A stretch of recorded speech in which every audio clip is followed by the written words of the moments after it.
بسم اللہ الرحمن الرحیم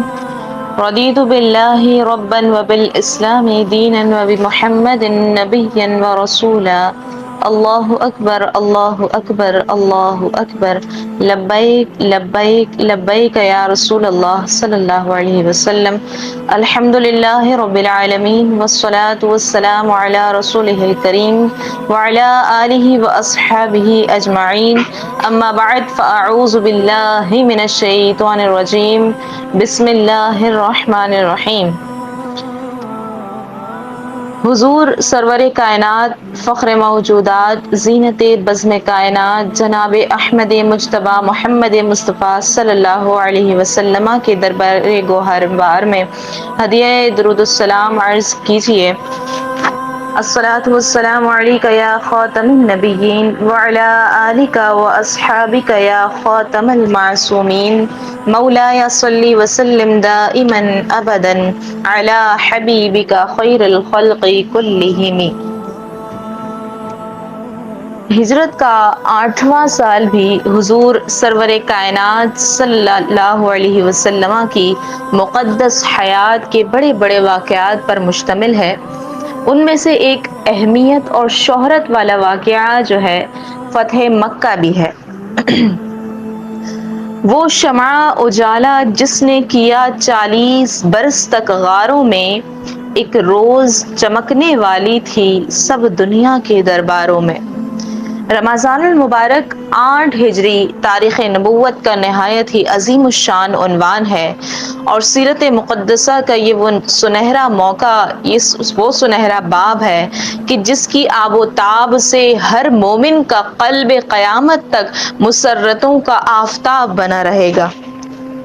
کیونکہ تاجدار دو عالم صلی اللہ علیہ وسلم نے اس تاریخ سے 8 سال قبل انتہائی رنجیدگی کے عالم میں اپنے یار غار کو ساتھ لے کر رات کی تاریکی میں مکہ سے ہجرت فرما کر اپنے وطن عزیز کو خیر آباد کہہ دیا تھا، اور مکہ سے نکلتے وقت خدا کے مقدس گھر خانہ کعبہ پر ایک حسرت بھری نگاہ ڈال کر یہ فرماتے ہوئے مدینہ روانہ ہوئے تھے کہ اے مکہ، خدا کی قسم تو میری نگاہ محبت میں تمام دنیا کے شہروں سے زیادہ پیارا ہے۔ اگر میری قوم مجھے نہ نکالتی تو میں ہرگز تجھے نہ چھوڑتا، لیکن 8 برس کے بعد یہی وہ مسرت خیز تاریخ ہے کہ آپ صلی اللہ علیہ وسلم نے ایک فاتح اعظم کی شان و شوکت کے ساتھ اسی شہر مکہ میں نزول جلال فرمایا اور کعبۃ اللہ میں داخل ہو کر اپنے سجدوں کے جمال اور جلال سے خدا کے مقدس گھر کی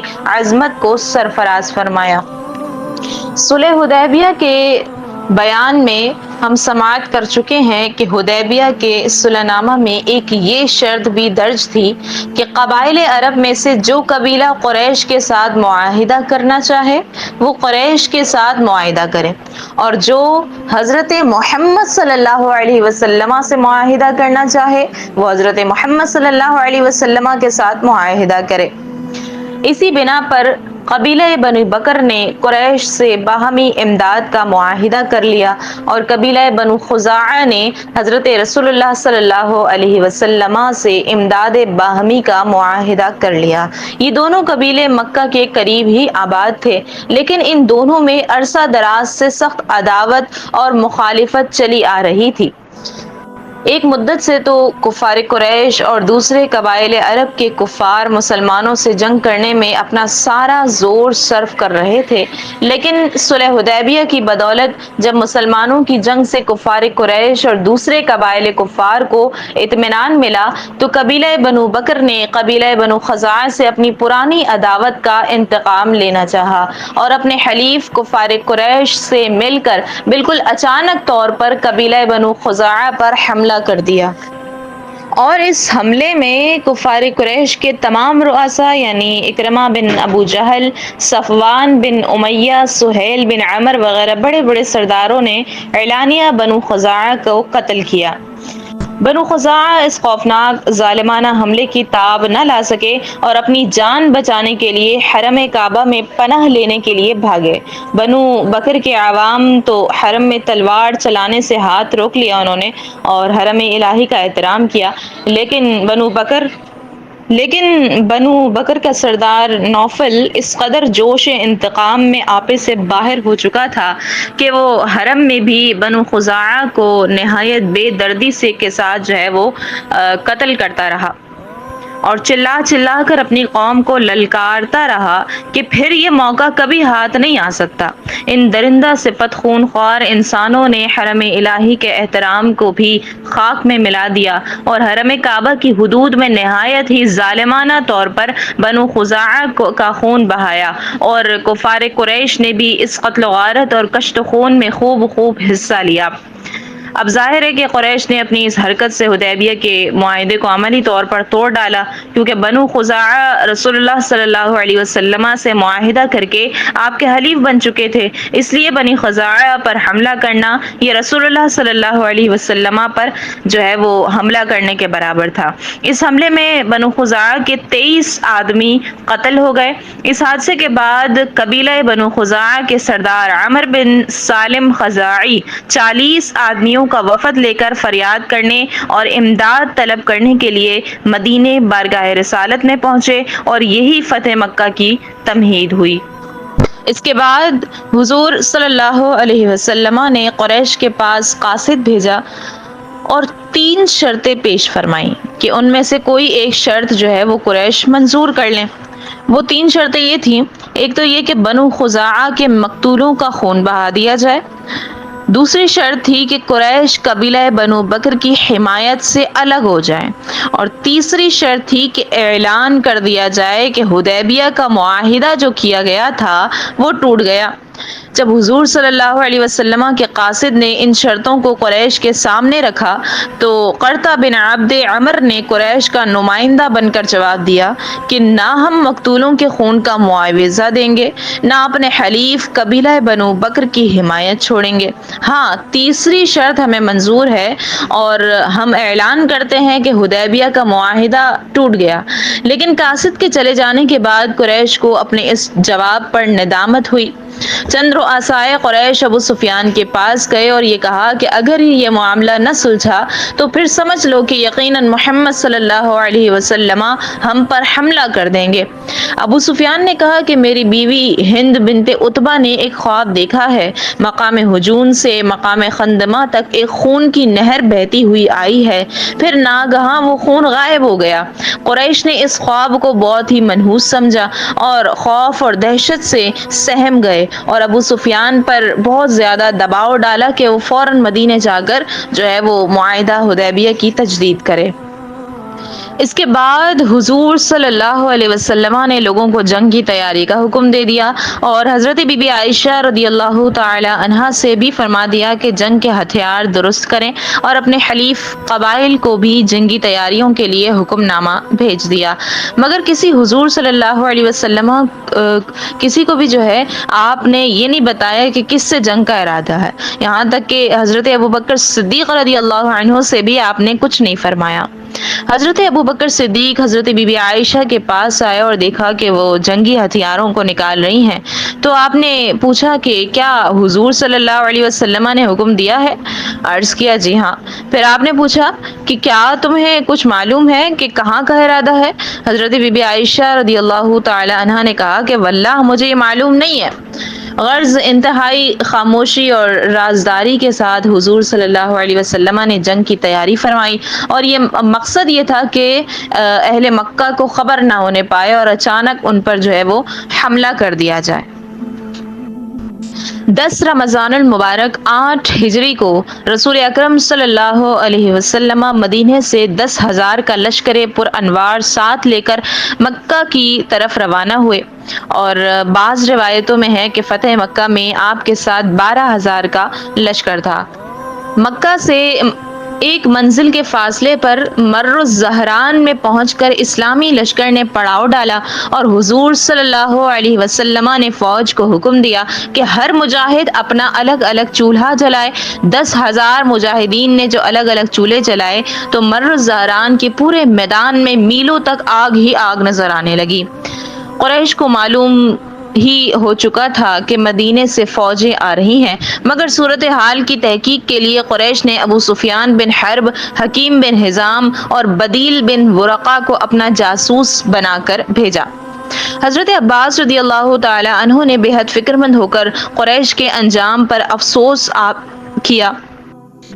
وہ یہ سوچتے تھے کہ اگر رسول اللہ صلی اللہ علیہ وسلم اتنے عظیم لشکر کے ساتھ مکے میں فاتحانہ داخل ہوئے تو آج قریش کا خاتمہ ہو جائے گا۔ وہ رات کے وقت رسول اللہ صلی اللہ علیہ وسلم کے سفید خچر پر سوار ہو کر اس ارادے سے مکہ چلے کہ قریش کو اس خطرے سے آگاہ کر کے انہیں آمادہ کریں کہ چل کر حضور صلی اللہ علیہ وسلم سے معافی مانگ کر صلح کر لو، ورنہ تمہاری خیر نہیں ہے۔ قریش کو یہ خبر تو مل گئی تھی کہ رسول اللہ صلی اللہ علیہ وسلم مدینے سے روانہ ہو گئے ہیں، مگر انہیں یہ پتہ نہیں تھا کہ آپ کا لشکر جو ہے وہ مر الزہران تک اتنا قریب آ گیا ہے۔ اس لیے ابو سفیان بن حرب اور حکیم بن حزام اور بدیل بن ورقہ اس تلاش جستجو میں نکلے تھے کہ رسول اللہ صلی اللہ علیہ وسلم کا لشکر کہاں ہے۔ جب یہ تینوں مر الزہران کے قریب پہنچے تو دیکھا کہ میلوں تک آگ ہی آگ جل رہی ہے۔ یہ منظر دیکھ کر یہ تینوں حیران رہ گئے، اور ابو سفیان بن حرب نے کہا کہ میں نے تو زندگی میں کبھی اتنی دور تک پھیلی ہوئی آگ میں اس میدان میں جلتے ہوئے نہیں دیکھا، آخر یہ کون سا قبیلہ ہے؟ بدیل بن ورقہ نے کہا کہ بنو عمر معلوم ہوتے ہیں۔ ابو سفیان نے کہا کہ نہیں، بنو عمر اتنی کثیر تعداد میں کہاں ہیں جو ان کی آگ سے مر الزہران کا پورا میدان بھر جائے۔ بہرحال حضرت عباس رضی اللہ تعالی عنہ کی ان تینوں سے ملاقات ہو گئی، اور ابو سفیان نے پوچھا کہ اے عباس، تم کہاں سے آ رہے ہو اور یہ آگ کیسی ہے؟ آپ رضی اللہ عنہ نے فرمایا کہ یہ رسول اللہ صلی اللہ علیہ وسلم کے لشکر کی آگ ہے۔ حضرت عباس رضی اللہ تعالی عنہ نے ابو سفیان بن حرب سے کہا کہ تم میرے خچر پر پیچھے سوار ہو جاؤ، ورنہ اگر مسلمانوں نے تمہیں دیکھ لیا تو ابھی تم کو قتل کر ڈالیں گے۔ جب یہ لوگ لشکر گاہ میں پہنچے تو حضرت عمر رضی اللہ عنہ اور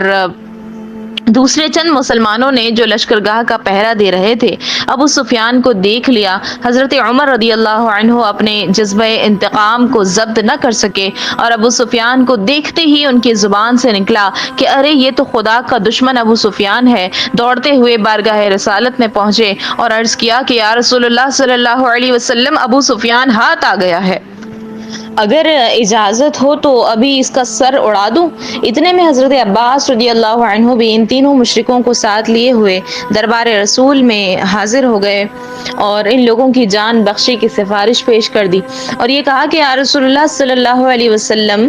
میں نے ان سبوں کو امان دے دی ہے۔ ابو سفیان بن حرب کی اسلام دشمنی کوئی ڈھکی چھپی چیز نہیں تھی۔ مکہ میں رسول کریم صلی اللہ علیہ وسلم کو سخت سے سخت ایذائیں دینی، مدینے پر بار بار حملہ کرنا، قبائل عرب کو اشتعال دلا کر حضور صلی اللہ علیہ وسلم کے قتل کی 12 سازشیں، یہودیوں اور تمام کفار عرب سے ساز باز کر کے اسلام اور بانی اسلام کے خاتمے کی کوششیں، یہ وہ ناقابل معافی جرائم تھے جو پکار کر کہہ رہے تھے کہ ابو سفیان کا قتل بالکل درست اور جائز اور برمرحل ہے۔ لیکن رسول کریم صلی اللہ علیہ وسلم، جن کو قرآن نے رؤوف الرحیم کے لقب سے یاد کیا ہے، ان کی رحمت چمکار چمکار کر ابو سفیان کے کان میں کہہ رہی تھی کہ اے مجرم، مت ڈر، یہ دنیا کے سلاطین کا دربار نہیں ہے بلکہ یہ رحمت للعالمین صلی اللہ علیہ وسلم کی بارگاہ رحمت ہے۔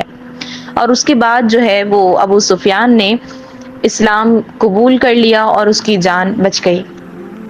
ابو سفیان نے کلمہ پڑھ لیا اور اس وقت جو ہے ان کا ایمان متزلزل تھا، لیکن بعد میں بالآخر وہ سچے مسلمان بن گئے اور غزوہ طائف میں مسلمانوں کی فوج میں شامل ہو کر انہوں نے کفار سے جنگ بھی کی، اور اسی میں ان کی ایک آنکھ زخمی ہوئی۔ پھر یہ جنگ یرموک میں بھی جہاد کے لیے گئے۔ بہرحال مجاہدین اسلام کا لشکر جب مکہ کی طرف بڑھا تو حضور صلی اللہ علیہ وسلم نے حضرت عباس رضی اللہ عنہ سے فرمایا کہ آپ ابو سفیان کو کسی ایسے مقام پر کھڑا کر دیں کہ یہ افواج الہی کا جلال اپنی آنکھوں سے دیکھ لیں۔ جہاں راستہ کچھ تنگ تھا، ایک بلند جگہ پر حضرت عباس رضی اللہ تعالی عنہ نے ابو سفیان کو کھڑا کر دیا۔ تھوڑی دیر کے بعد اسلامی لشکر سمندر کی فوج کی طرح امنڈتا ہوا روانہ ہوا، اور قبائل عرب کی فوجیں ہتھیار سج سج کر ایک کے بعد ایک ابو سفیان کے سامنے سے گزرنے لگی۔ سب سے پہلے قبیلہ غفار کا باوقار پرچم نظر آیا۔ ابو سفیان نے سہم کر پوچھا کہ یہ کون لوگ ہیں؟ حضرت عباس رضی اللہ عنہ نے کہا کہ یہ قبیلہ غفار کے شاہ سوار ہیں۔ ابو سفیان نے کہا کہ مجھے قبیلہ غفار سے کیا مطلب ہے؟ پھر جوہینہ بن سعد بن حزیم بن پھر سلیم کی قبائل کی فوجیں زرق برق ہتھیاروں میں ڈوبے ہوئے، پرچم لہراتے اور تکبیر کے نعرے مارتے ہوئے سامنے سے نکل گئے۔ ابو سفیان ہر فوج کا جلال دیکھ کر مرعوب ہو جاتے تھے، اور حضرت عباس رضی اللہ عنہ سے ہر فوج کے بارے میں پوچھتے جاتے تھے کہ یہ کون ہے، یہ کن لوگوں کا لشکر ہے۔ اس کے بعد انصار کا لشکر پر انوار اتنی عجیب شان اور ایسی نرالی آن بان سے چلا کہ دیکھنے والوں کے دل دہل گئے۔ ابو سفیان نے اس فوج کی شان و شوکت سے حیران ہو کر کہا کہ اے عباس، یہ کون لوگ ہیں؟ آپ رضی اللہ عنہ نے فرمایا کہ یہ انصار ہیں۔ ناگہاں انصار کے علمدار حضرت سعد بن عبادہ رضی اللہ عنہ جھنڈا لیے ہوئے ابو سفیان کے قریب سے گزرے، اور جب ابو سفیان کو دیکھا تو بلند آواز سے کہا، اے ابو سفیان، الیوم یوم الملحمۃ، الیوم تستحل الکعبہ، آج گھمسان کی جنگ کا دن ہے، آج کعبے میں خون ریزی حلال کر دی جائے گی۔ ابو سفیان یہ سن کر گھبرا گئے اور حضرت عباس رضی اللہ عنہ سے کہا کہ اے عباس، سن لو، آج قریش کی ہلاکت تمہیں مبارک ہو۔ پھر ابو سفیان کو چین نہیں آیا تو پوچھا کہ بہت دیر ہو گئی ہے، اب تک میں نے محمد صلی اللہ علیہ وسلم کو نہیں دیکھا کہ وہ کون سے لشکر میں ہیں۔ اتنے میں حضور تاجدار دو عالم صلی اللہ علیہ وسلم پرچم نبوت کے سائے میں اپنے نورانی لشکر کے ہمراہ پیغمبرانہ جاہ و جلال کے ساتھ نمودار ہوئے۔ ابو سفیان نے جب شہنشاہ کونین صلی اللہ علیہ وسلم کو دیکھا تو چلا کر کہا، اے حضور، کیا آپ نے سنا کہ سعد بن عبادہ کیا کہتے ہوئے گئے ہیں؟ ارشاد فرمائیں کہ انہوں نے کیا کہا؟ ابو سفیان بولے کہ انہوں نے یہ کہا ہے کہ آج کعبہ حلال کر دیا جائے گا۔ آپ نے ارشاد فرمایا کہ سعد بن عبادہ نے غلط کہا، آج تو کعبہ کی عظمت کا دن ہے، آج تو کعبہ کو لباس پہنانے کا دن ہے۔ اور حضور صلی اللہ علیہ وسلم نے فرمایا کہ سعد بن عبادہ نے اتنی غلط بات کیوں کہہ دی؟ آپ نے ان کے ہاتھ سے جھنڈا لے کر ان کے بیٹے قیس بن سعد رضی اللہ تعالی عنہ کے ہاتھ میں دے دیا۔ اور ایک روایت میں یہ بھی ہے کہ جب ابو سفیان نے بارگاہ رسالت میں یہ شکایت کی کہ یا رسول اللہ، ابھی ابھی سعد بن عبادہ یہ کہتے ہوئے گئے ہیں کہ الیوم یوم الملحمۃ، آج گھمسان کی لڑائی کا دن ہے، تو حضور صلی اللہ علیہ وسلم نے خفگی کا اظہار فرماتے ہوئے ارشاد فرمایا کہ سعد بن عبادہ نے غلط کہا، بلکہ اے ابو سفیان، الیوم یوم المرحمۃ، آج کا دن تو رحمت کا دن ہے۔ اور پھر فاتحانہ شان و شوکت کے ساتھ بانی کعبہ کے جانشین حضور رحمت للعالمین صلی اللہ علیہ وسلم نے مکہ کی سرزمین میں نزول اجلال فرمایا اور حکم دیا کہ میرا جھنڈا مقام ہجون کے پاس گاڑا جائے، اور حضرت خالد بن ولید کے نام فرمان جو ہے وہ جاری فرمایا کہ وہ فوجوں کے ساتھ مکہ کے بالائی حصے یعنی قدح کی طرف سے جو ہے وہ مکے میں داخل ہوں۔ تاجدار دو عالم صلی اللہ علیہ وسلم نے مکہ کی سرزمین میں قدم رکھتے ہی جو پہلا فرمان جاری فرمایا وہ یہ اعلان تھا کہ جس کے لفظ لفظ میں رحمتوں کے دریا موجے مار رہے ہیں، جو شخص ہتھیار ڈال دے گا اس کے لیے امان ہے، جو شخص اپنا دروازہ بند کر لے گا اس کے لیے امان ہے، اور جو کعبہ میں داخل ہو جائے گا اس کے لیے بھی امان ہے۔ اس موقع پر حضرت عباس رضی اللہ عنہ نے عرض کیا کہ یا رسول اللہ صلی اللہ علیہ وسلم، ابو سفیان ایک فخر پسند آدمی ہے، اس کے لیے بھی کوئی ایسی امتیازی بات فرما دیجئے کہ اس کا سر فخر سے اونچا ہو جائے۔ تو آپ نے فرما دیا کہ جو ابو سفیان کے گھر میں داخل ہو جائے اس کے لیے امان ہے۔ اس کے بعد ابو سفیان مکہ میں بلند آواز سے پکار کر کہنے لگا اعلان کرنے لگا کہ اے قریش، محمد صلی اللہ علیہ وسلم اتنا بڑا لشکر لے کر آ گئے ہیں کہ اس کا مقابلہ کرنے کی کسی میں بھی طاقت نہیں ہے۔ جو ابو سفیان کے گھر میں داخل ہو جائے اس کے لیے امان ہے۔ ابو سفیان کی زبان سے یہ کم ہمتی کی بات سن کر اس کی بیوی ہند بنت عتبہ جو تھی وہ تیش میں آ کر کہنے لگی، ابو سفیان کی جو ہے اس نے مونچھ پکڑ لی اور چلا کر وہ کہنے لگی کہ اے بنو کنانا، اس کم بخت کو قتل کر دو، یہ کیسی بزدلی اور کم ہمتی کی بات بک رہا ہے۔ ہند کی اس چیخ و پکار کی آواز سن کر تمام بنو کنانا کا خاندان جو تھا وہ ابو سفیان کے مکان میں جمع ہو گیا، اور ابو سفیان نے صاف صاف کہہ دیا کہ اس وقت غصہ اور تیش کی باتوں سے کچھ کام نہیں چل سکتا۔ میں پورے اسلامی لشکر کو اپنی آنکھ سے دیکھ کر آیا ہوں، اور میں تم لوگوں کو یقین دلاتا ہوں کہ اب ہم لوگوں سے محمد صلی اللہ علیہ وسلم کا مقابلہ نہیں ہو سکتا۔ یہ خیریت ہے کہ انہوں نے اعلان کر دیا ہے کہ جو ابو سفیان کے مکان میں چلا جائے اس کے لیے امان ہے، تو لہٰذا زیادہ سے زیادہ لوگ میرے مکان میں آ کر پناہ لے لیں۔ ابو سفیان کے خاندان والوں نے کہا کہ تیرے مکان میں بھلا کتنے انسان آ سکیں گے؟ تو پھر ابو سفیان نے بتایا کہ محمد صلی اللہ علیہ وسلم نے ان لوگوں کو بھی امان دے دی ہے جو اپنے دروازے بند کر لیں یا مسجد حرام میں داخل ہو جائیں یا ہتھیار ڈال دیں۔ ابو سفیان کا یہ بیان سن کر کوئی ابو سفیان کے مکان میں چلا گیا، کوئی مسجد حرام کی طرف بھاگا اور کوئی اپنا ہتھیار زمین پر رکھ کر کھڑا ہو گیا۔ اللہ تبارک و تعالی ہمیں معلم کامل صلی اللہ علیہ وسلم کی سیرت مبارکہ پر غور کرنے اور اسے اپنانے کی توفیق عطا فرمائے، آمین۔ وصلی اللہ تعالی علی خیر خلقہ محمد وعلی آلہ وصحبہ اجمعین۔